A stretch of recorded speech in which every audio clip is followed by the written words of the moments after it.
Were there any safe jobs in the Old West? Some were safer than others, but it was also called the Wild West for a reason.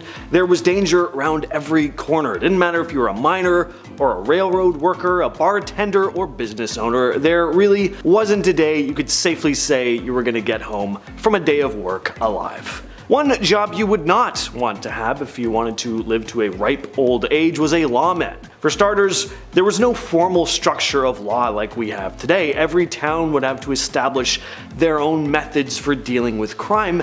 This meant lawmen would often use methods that were unsound by today's standards, at least according to the official rulebook anyway.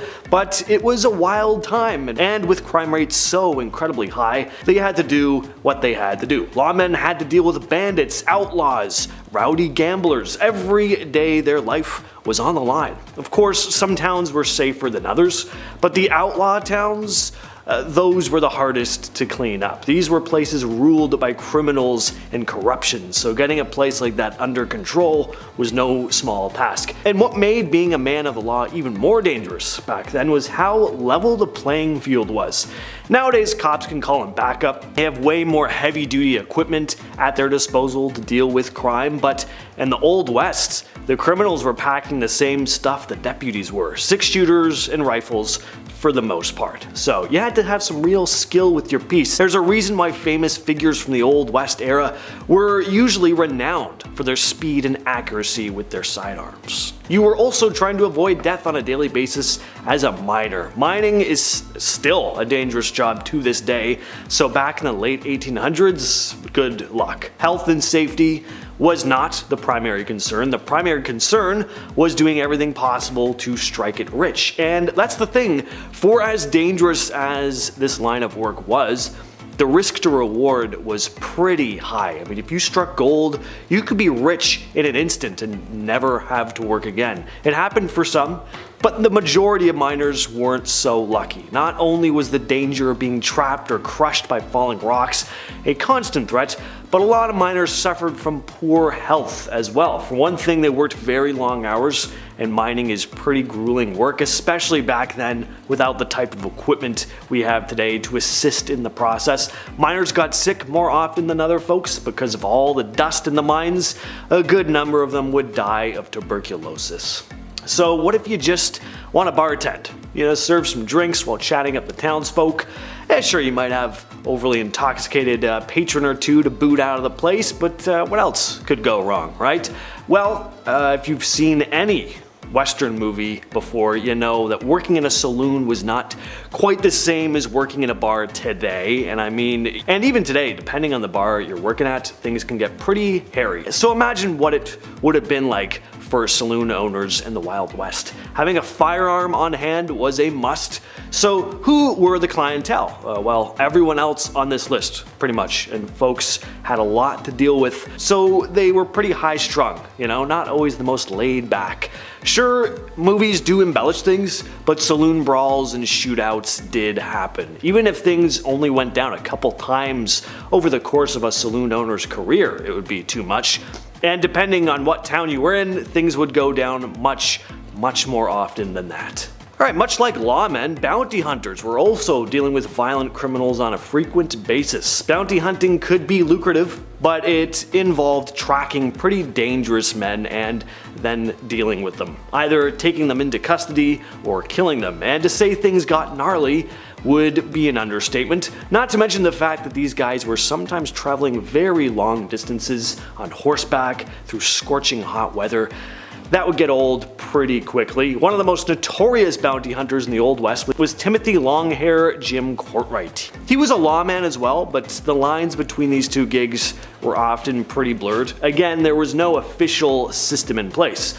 Now, alongside enforcing the law, Courtright ran his own protection service where he'd offer local businesses safety from thieves and vandals. But some business owners didn't like the fact that he'd try to strong-arm them into paying for his services. And one man, Luke Short, a saloon owner, ended up telling Courtright to, quote, "go to hell." This led to the two having a classic duel in the street. The two faced each other as the Ennio Morricone music kicked in. Whoever was quickest on the draw wouldn't die. Well, as renowned as Courtright was with his sidearm, this just wasn't his day. He took 3 bullets, one in the thumb, one on the right shoulder, and one right into the heart. Alright, how about being a cowboy? This would have been a pretty cool job, right? With how iconic and romanticized cowboys have become in American culture. Well, there was decent money to be made doing this, and I'm sure it came with some glory, but that also meant danger. A cowboy in the Old West worked on ranches, managing cattle and horses. Their main job was to take care of the livestock, which included feeding them, herding them across vast distances, and protecting them from bandits. Cowboys would move cattle from the ranches where they were raised to the nearest railroads where they would be shipped off. Cowboys spent most of their days outdoors, riding horses for long hours, traveling through difficult terrain, and like I said before, they had to be vigilant against cattle rustlers who might try to steal their livestock. Working on the railroad was also not an easy task, but it was essential to America's expansion. Railroad workers, sometimes known as Gandy dancers, had the task of laying the rails that would connect the vast expanse of the West with the more developed regions in the East. They do everything from clearing land and digging tunnels to building bridges and laying down heavy steel tracks. The conditions were often brutal. They handled primitive and heavy machinery, used explosives to blast through rock, and just like with mining, they didn't have the type of equipment we have today. They did all this stuff by hand in remote, harsh environments. Accidents, injuries, they were all happening constantly, and in terms of weather, workers could find themselves in really cold or scorching weather. Health risks were another serious concern. Diseases were easily spread through densely packed work camps with poor sanitation, and on top of all that, a lot of these workers were immigrants, so discrimination was also a constant. Stagecoach drivers had one main worry on their minds: bandits. Stagecoaches were like the buses and delivery trucks of the day. Most were used to transport people, but sometimes they also carried goods. Drivers needed to be good with horses and know the best routes to take, all while dealing with rough, often dangerous roads. But robberies were again a constant risk. Bandits and highwaymen targeted stagecoaches for the valuable cargo or personal belongings of the passengers on board. Drivers had to be very vigilant, and being armed, again, it was just a must. It's not like they had police patrolling around either. They were traveling through desolate stretches of land. If they got into a bad situation, they were probably going to be on their own. And aside from being robbed, the routes they traveled were filled with natural obstacles. They might have to cross rivers, climb steep mountain paths, or navigate through bad weather.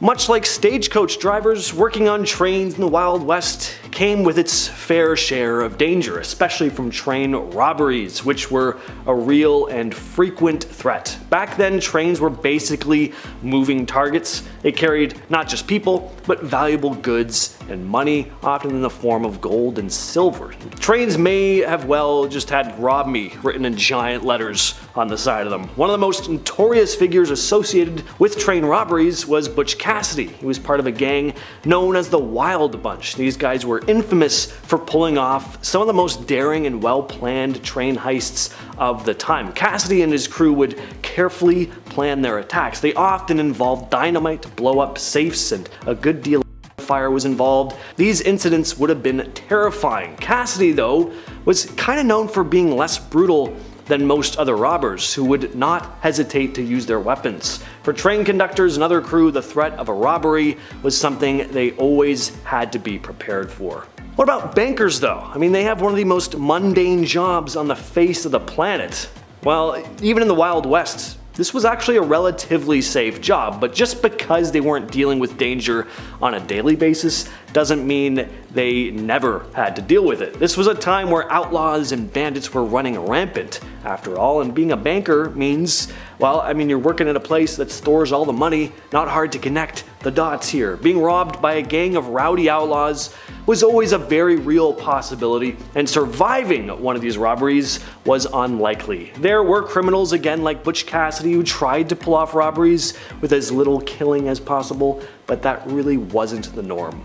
And I can't talk about the dangerous professions of the Wild West without bringing up outlaws themselves. Hard to really call being an outlaw a job, but it was how a lot of folks made their living. And in terms of danger, well, most of the time they were the danger, but as I discussed earlier with bounty hunters and lawmen, they were sometimes even more brutal than the bandits they were protecting their citizens from. And on top of being constantly on the run from the law, outlaws didn't always get along with each other. Just like today, there were rival gangs, and even members of the same crew would turn on each other if they could profit from it. There's no honor amongst thieves, they say.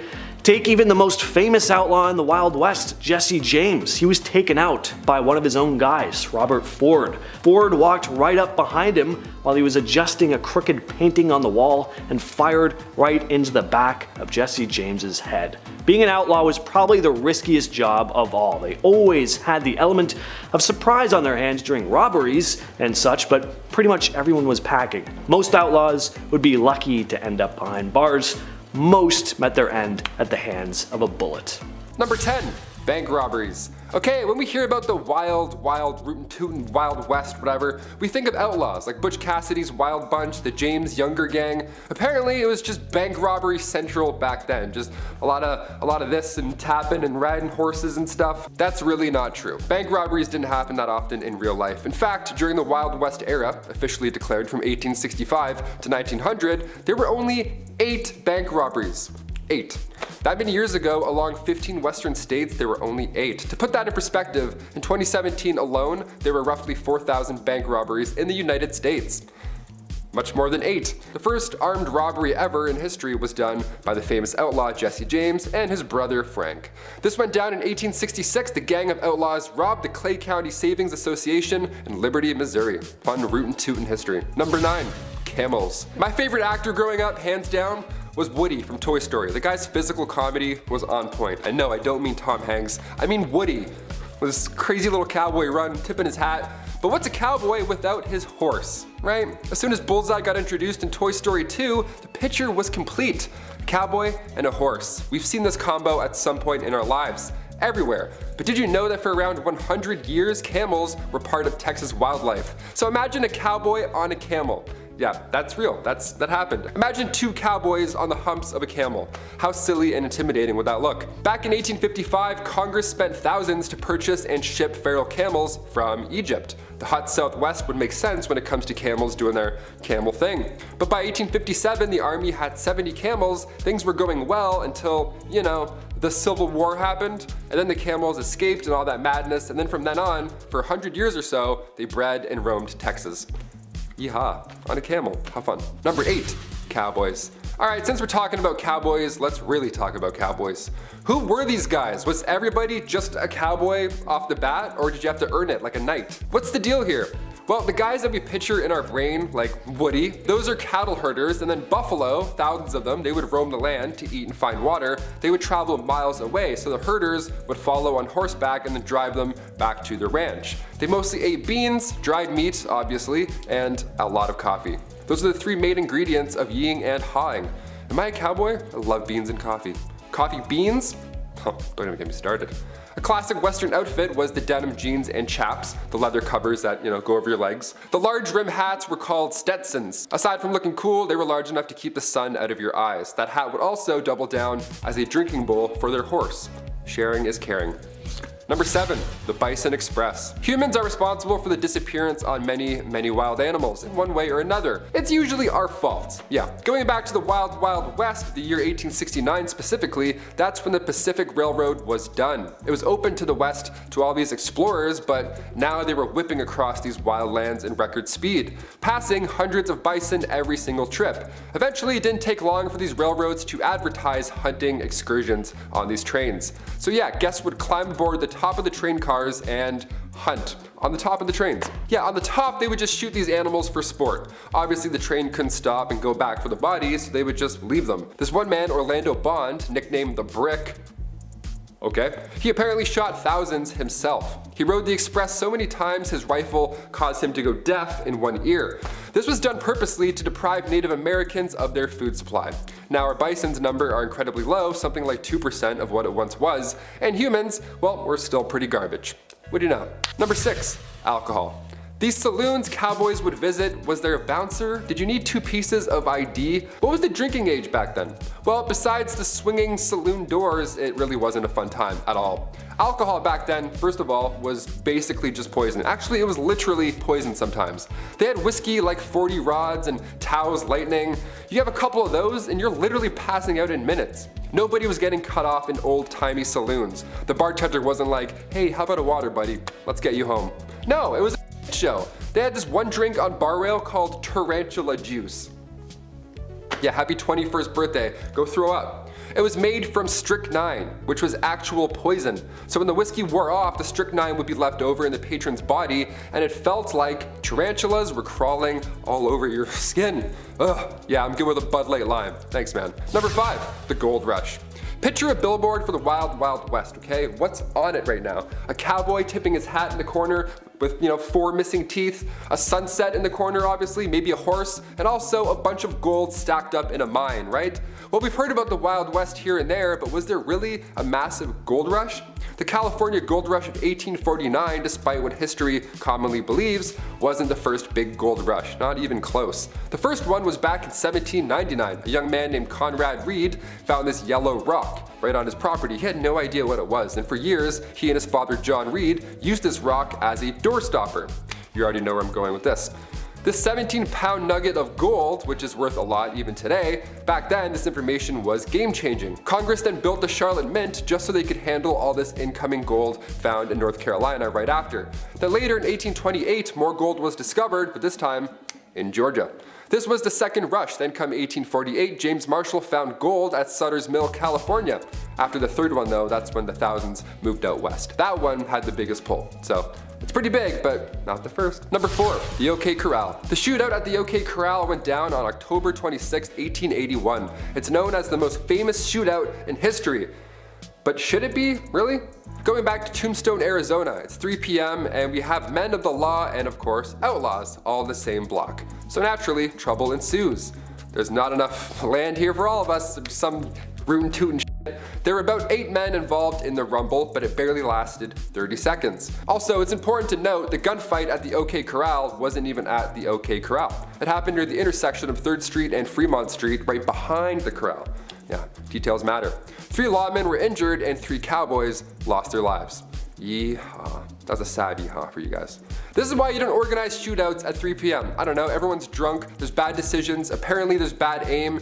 Just slam some milk, shake some hands, go home. Simple. Number 3, Helena duels. So we talked about the bizarre ways folks would settle beef back then. They would slam tarantula juice and shoot animals from the top of locomotives, have a 30-second fist fight in the middle of the day, and then go home. But have you heard of these Helena duels? It began, of course, in Helena, Texas, aka the toughest town on earth, at least it was back in the 1800s. The Helena duel began here. There's even a movie called The Duel with Woody Harrelson and Liam Hemsworth. They show this style of combat in a pretty brutal Hollywood way. Both opponents had their left hands tied together with buckskin, and then each were given a small knife with an even smaller blade. It had to be short enough so it didn't reach any vital organ. That was the Texas trick. Then they're whirled around until they're dizzy, and then it gets really loud, really messy, and really bloody. Last man standing, pretty much. The crowd, of course, watches and places bets, which is always insane to me. I can't watch UFC sometimes. I don't like seeing things break, let alone a Helena duel. Catch me inside sipping milk, texting my ex. Hard pass, freaks. Number 2, train games. Entertainment was always a hit or miss when it comes to these historical lists. The Romans held gladiator battles with animals that drew in thousands of spectators from across the land. Well, in 1894, William Crush, a railway man, had this event in mind that would for sure go down in history. Oh buddy, did it ever. William Crush wanted to secure the future of the railroad company in Missouri, Kansas, and Texas. And to do so, William made an entire temporary city appropriately named the city of Crush. Nice. There was a carnival for children to enjoy and all that jazz, but the main pull for adults was the train smash. The collision of 2 40-ton steam trains was meant to be the talk of the town. Look at these Goliaths as they smash, crush, into each other. How fun. Yeah, the trains collided, it worked, and the darndest thing happened. They blew up. Yeah, it's almost like they caused a disaster for popularity. Neat. 40,000 came in and many left injured. A couple of people sadly didn't leave at all. One survivor ended up getting 10 grand out of the deal. His name was JC Dean, and they lost their eye in the explosion, so the company gave them a lifetime railway pass. Just the thing you want right after that horrific event. Sorry about your eye, here's free PTSD as well, anytime you want. Enjoy. Crush was later rehired by the railway after it gained popularity. Yeah, this happened back then too. Somebody does something horrible, and then now all of a sudden they're famous. Hashtag chairgirl. And finally, coming in at number 1, Elmer McCurdy. This one is insane, I had to end with it. Elmer McCurdy, back in 1911, he decided to be a rootin' tootin' criminal, and he attempted to rob a train. Unbeknownst to him, that train was not full of gold, but rather passengers. Collecting a whopping $46, which back then was still pretty good, he was quickly shot by a lawman afterwards. This is where things start to get insane. Yeah, I say start. Elmer's body was embalmed and sold by the Undertaker to this traveling carnival. His body was an exhibit almost, with his story attached. And for the next 60 years, his body, this prop rather, was passed around, sold between haunted houses and wax museums. Eventually, the guy's body, his real body, don't forget, ends up in California at an amusement park funhouse at Long Beach. Now, come 1976, there's a crew there filming for the $6 Million Man Show, and that's when Elmer's finger breaks off accidentally. Some key grips like, whoops, revealing it was an actual mummy. They went to film the $6 Million Man and ended up finding the $46 man in real life. How gross is that? Kicking off the list at number 10, medicine shows.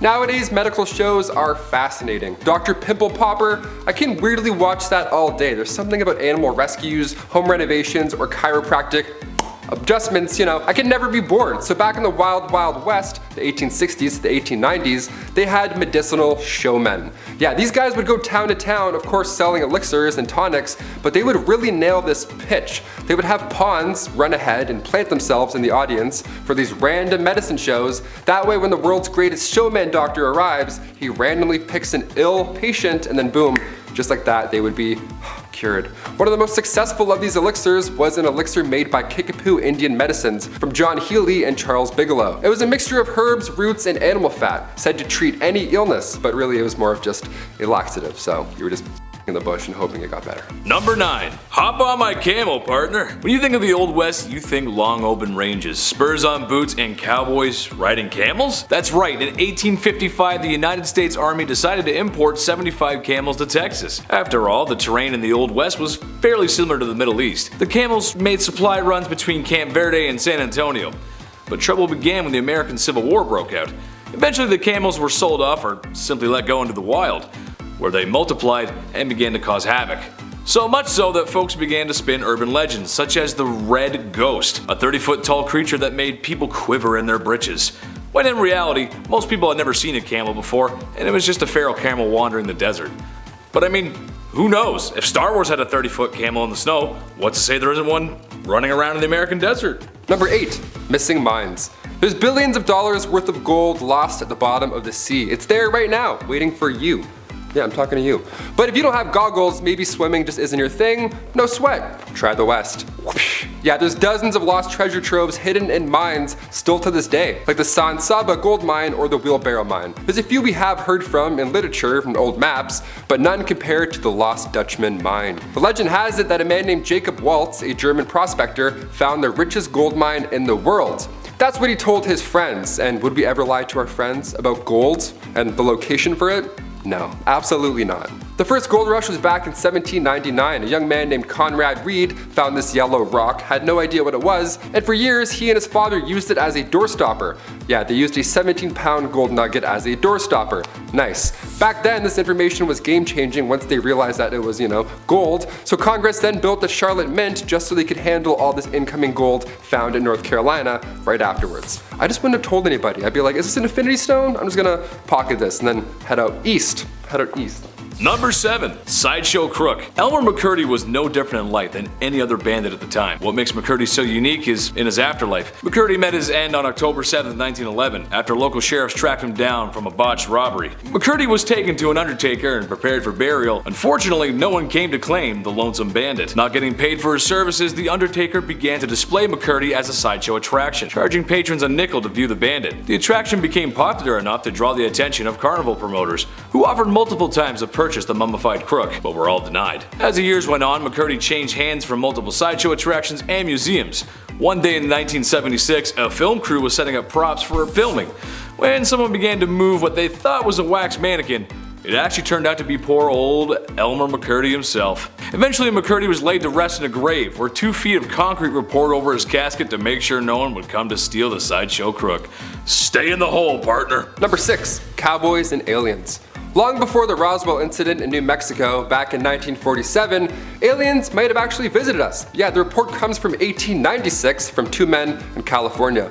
They reported that 3 alien beings were trying to abduct them. Were these just cowboy pranksters? Maybe they had a few shots of whiskey from the saloon? No, one of them was a colonel. Colonel H.G. Shaw and Camille Spooner were going from the town of Lodi to the Fresno Citrus Fair, which honestly sounds like a wonderful time, just saying that. But en route, they were greeted by 7-foot-tall, slender aliens. Yeah, the aliens didn't end up taking the 2 men because they were too heavy. These aliens were too thin and weak. Legit, that was the reason. They just couldn't grab them and take off. So they got back into their spaceship and they took off. How embarrassing is that? Hit the gym, E.T. Number 5. Romeo and Juliet. What's it a name that which we call a rose? Any other word would smell as sweet? It's often said that art imitates life, but sometimes life can be stranger than fiction, and oftentimes really similar. The Hatfield and McCoys were 2 feuding families in the time of the Old West, whose hatred of one another runs deep. The most serious issues being family members removed, Old West style, by the opposite family, and in one case a court battle over the ownership of a barnyard pig. But perhaps the best story to come of this feud is the love affair of John C. Hatfield and Rosanna McCoy. The 2 lovers met and instantly fell in love with each other, their families instantly disapproving of their newfound love. Similar to William Shakespeare's Romeo and Juliet,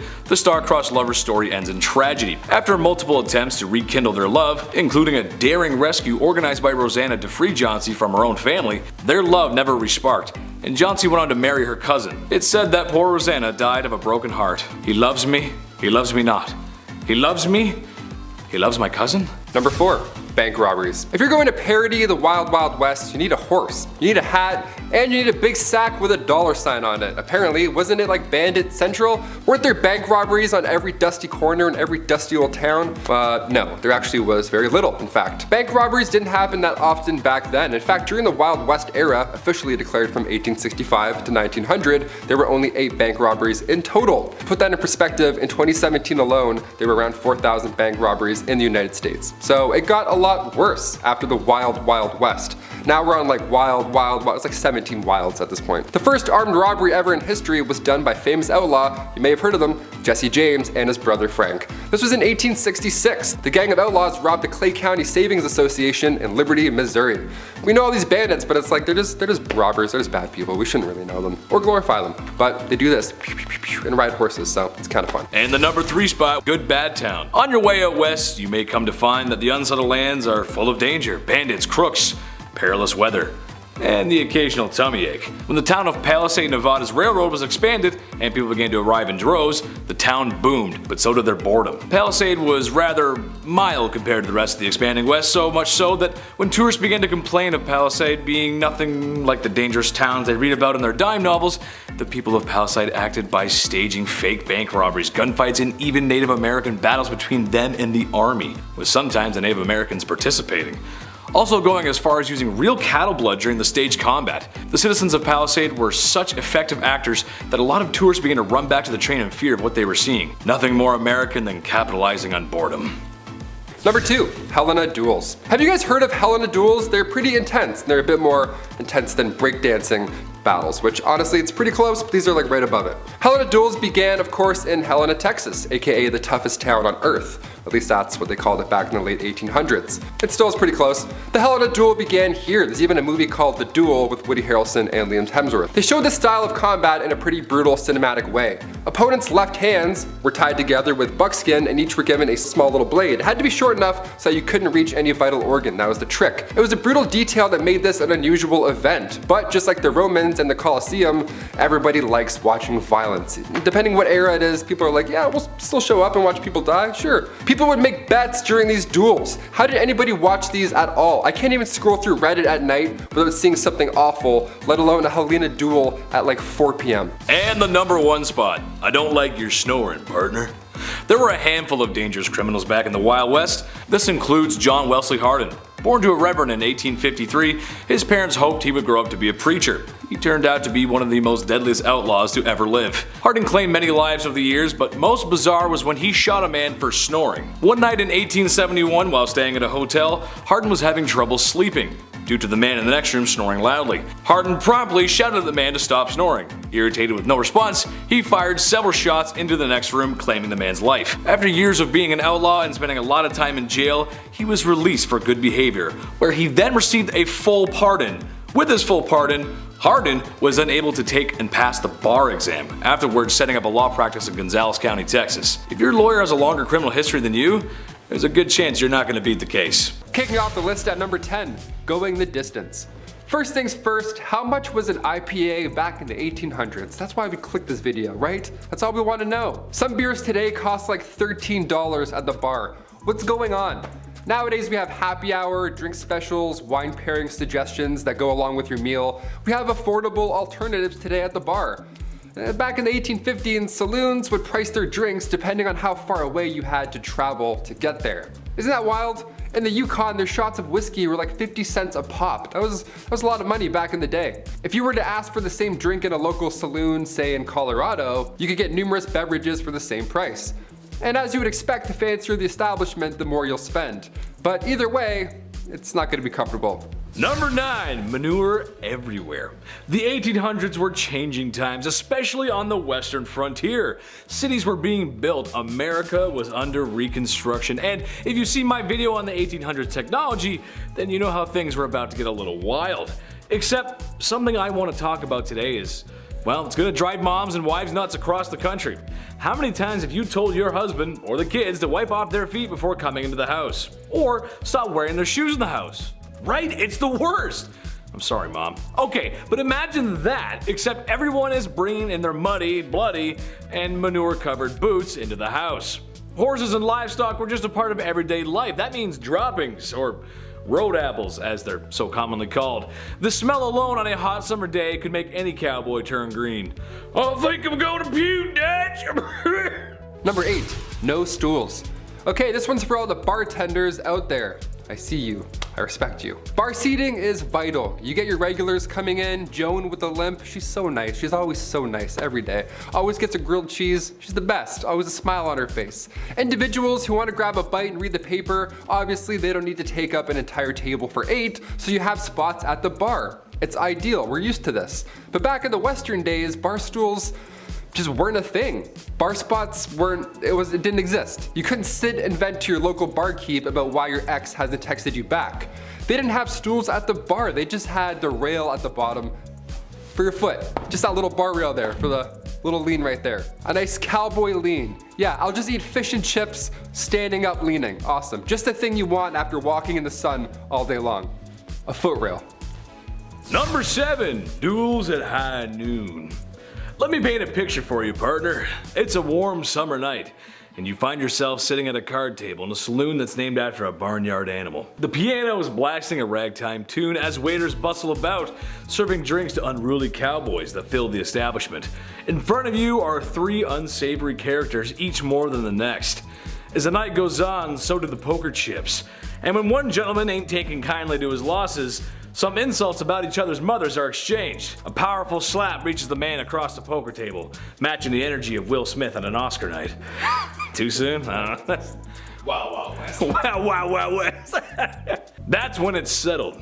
Tomorrow at high noon, they're gonna settle this like gentlemen. A duel at noon with guns. That's how they did it. Does it get any more classic than that? I don't think so, folks. The clock strikes noon, and only one outlaw remains, and he's married to Jada Smith. Number 6, only talking. Here we go. You ever go to a bar, you're having a nice time, you and your pals order some Caesar salads for the table, the night is now well on its way, we're feeling good. Then 10 o'clock hits and you see a band start to set up. Okay, game time decision. Do we settle up and leave before they start? Or do we give them a chance, end up feeling bad, and feel obligated to stay until the very end at 3 a.m.? It's tough. Usually the latter ends up happening. Back in the 1800s, we didn't have to worry about such an issue. Most of the time, these saloons were just for business. The odd time you would have poker, dice, a piano perhaps would be in the room with some jazzy fingers making an appearance. But when saloons first popped up in Wyoming back in 1822, most of the time it was for lawmen, miners, gamblers, just pure business. Not many blind dates happening in booth 16, you know what I mean? Number 5, comfort of the ladies of the evening. Now being that it's the Old West and there was just a shootout in the street, folks need to take their minds off of such horrors. Adding to the mix long hard days tending fields and livestock, people need to take off some steam. The local saloon is there for that. However, like a hidden menu at McDonald's, there's some other activities a man can engage in that aren't perhaps a regular service. Aw, who the hell am I kidding? Ladies of the evening were quite common back then, actually. Naturally, it was a very dangerous job. However, if anything good can come from that, it's that in some cases these women became very wealthy enough to become the madam of their own establishments. And in some other cases, these madams were using their wealth to invest back into their towns, like building schools, doctor's offices. Imagine getting treatment from something and the doctor says, these bandages were brought to you by Madame Dover's Wicked Wizard Vacuum Double Sloshy Slush 9000. It's a great product, what can you say? Number 4, interior decor. We've seen a Western saloon in movies. More often than not, it's the swinging door. You know, the classic, they always kick it in, boom, and dust everywhere and all over the place. Dust gets all on people's meals, the classic. You sort of need to kick those doors open, kind of, also. Because if you go through slow, it's just weird. It like pushes your clothes back. You need that cowboy momentum. In reality, there weren't a lot of swinging saloon doors. In fact, most saloons across the West were in pretty rough shape. They didn't look like a Tarantino set at all. They looked like that one pub in that one town that one time, you know? Just not clean, not clean at all. You ride by, you're like, is that still open? How is that still open? These saloons were tiny rooms. We had stools or chairs made of fur. You know, no one's running fish tacos to tables in the 1850s. It doesn't always smell like a nice pub. You don't see something go by and you go, ooh, what's that? I wanna have that. No, that doesn't happen here. One of the fanciest saloons has to be the White Elephant in Fort Worth, Texas. It was 2 stories and it served fresh fish and oysters. Apparently it was a lovely time. Number 3, manifest destiny. The destiny of America. There's a famous poster somewhere. It's like an angel guiding the pioneers west. It's like pointing, doing something like that. Back to the history. What is manifest destiny? Well, for our non-American audience, it was this very core belief that since America had won its independence and begun expanding west, that they were destined to do so and keep expanding. And expanding. Why should the freedom train stop here, right? Coast to coast, baby. And maybe buy Alaska from Russia, since, well, they're not really using it. Okay, and maybe Hawaii. They got pineapples or something, I don't know. Alright, maybe even heavily influenced places that are beyond US borders. But all that American influence and imperialism starts here. Imagine being the pioneer who dared to venture west, like the Great Oregon Trail, or those who crossed the desert states. And some really religious folks that found a salty lake in the desert looked at their wives and said, I need at least 2 or 3 more. God bless America. Number 2, mixologist. You ever go to a pub, like a chill pub, dare I say a restaurant, and a dude with a mustache thinks he's in Peaky Blinders for no reason behind the bar? He's flipping bottles that don't need to be flipped, he's lighting shots on fire. Guy, it's 12:45 in the afternoon. What's your soup of the day? Where did this come from, historically? Where did the cool bartender role come from? I'm trying to order a Cosmo, but he won't stop doing stunts. In the 1800s, bartenders were referred to as mixologists. They were top dog. They had to be. They were the fanciest guys in town. We're now doing impressions of these guys today, you know, with the bow tie, and we pour it in fancy ways, because around the late 1800s, saloon owners were growing rapidly. So now you needed to have something special, something unique for the town, like say a witty mixologist who can twirl his mustache as he pours a drink without looking. Great, now the town feels special, it feels unique. Manuals for bartenders came out around the 1860s, that's when things started to get more serious. A gentleman named Jerry Thomas published a guide called How to Mix All Kinds of Plain and Fancy Drinks. Today we still have that, but now it's a red sticky binder that says meal specs and Sharpie. It's not as fancy, but it gets the job done. Number 1, dysentery. Nothing is more horrible, more awful than catching dysentery. Trust me, I would know. I never caught it, sometimes I get diarrhea. Anyway, in Oregon Trail Tale, the very charming DOS game. Gotta love that DOS color palette. Eye melting cyan and violet. Nice. This text-based adventure game, however, is grounded in some truth, as we can all imagine this wasn't a time of great cleanliness. Dysentery, typhoid, cholera, malaria, or more commonly known as yellow fever, and even scurvy, which you usually associate that with pirates, but cowboys got it too. Which, given the conditions of the Old West, makes for a not so fruit-friendly environment. So yeah, it does make sense. Sadly for cowboys, prospectors, and everyone in between, there was a good chance you would lay down with a headache, and then the rest of your posse would have to lay you down forever in the ground, partner.